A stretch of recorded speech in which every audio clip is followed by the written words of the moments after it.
আসসালামু আলাইকুম। আশা করি আপনারা ভালো আছেন। আল্লাহর রহমতে আমরা ভালো আছি আপনাদের দোয়ায়। আজকের মতো একটা নতুন ভিডিও শুরু করে দিলাম। এই যে টমেটো আর রসুন কেটে নিছি, এর মধ্যে পানি দিয়ে সিদ্ধ বসাই দিব। আর পেঁয়াজ কাঁচামরিচ কেটে নিছি, শুধু খালি এটা টমেটো সিদ্ধ হলে মরিচটা টেলে ভর্তা বানাবো।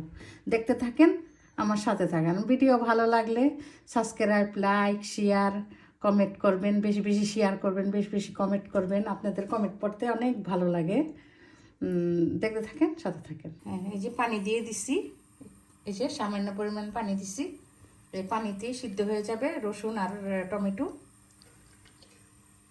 দেখতে থাকেন, সাথে থাকেন। আর সবার আগে বেল আইকনটা বাজিয়ে আমার পাশে থাকবেন। সিদ্ধ হয়ে গেল, নামিয়ে ফেলবো। এই যে পানি নেই, একবার শুকিয়ে গেছে। একটু তেল দিয়ে দিলাম, মরিচটা ভেজে নিব। তেল দিয়ে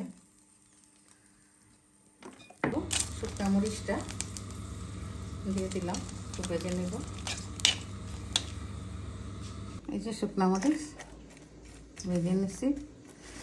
এখন এই যে রসুন, এই যে সিদ্ধ হয়ে গেছে। এখন মরিচটা একটু ভেঙে নিই। এই যে হয়ে গেল মরিচটা, এই যে রসুনটা একবারে একসাথে পেঁয়াজের সাথে মেখে নেব।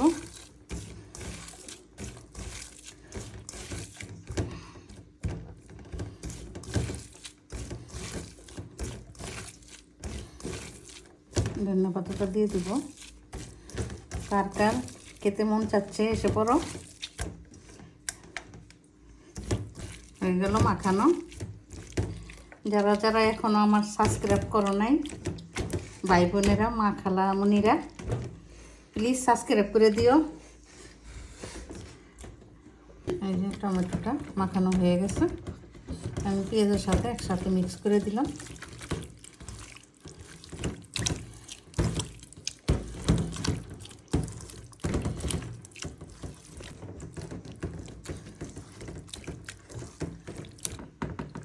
হয়ে গেল আমার টমেটো পেঁয়াজ শুকনো মরিচ দিয়ে ভর্তা। আমার ভিডিও ভালো লাগলে অবশ্যই সাবস্ক্রাইব, লাইক, শেয়ার, কমেন্ট করবা। আজকের মতো এখানে বিদায় নিলাম। আর বেল আইকনটা বাজিয়ে আমার পাশে থাকবেন সবাই। আল্লাহ হাফেজ।